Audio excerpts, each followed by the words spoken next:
First, open the service configuration by typing Services in the Windows search bar.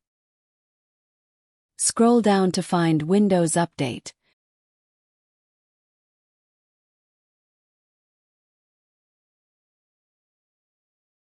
Double-click it and change the startup. Type from Manual to Disabled. Click Apply. Then OK, and close all windows. Next,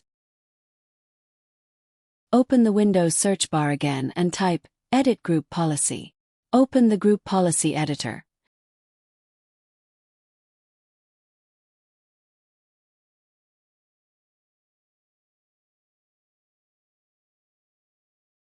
Navigate to Administrative Templates. Then Windows Components. Scroll down and select Windows Update. Double-click Configure Automatic Updates.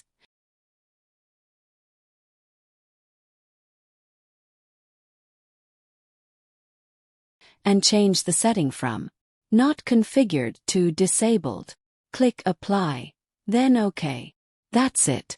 Hopefully everyone can follow these steps easily. Thank you for watching. If you have any questions, please leave them in the comments below.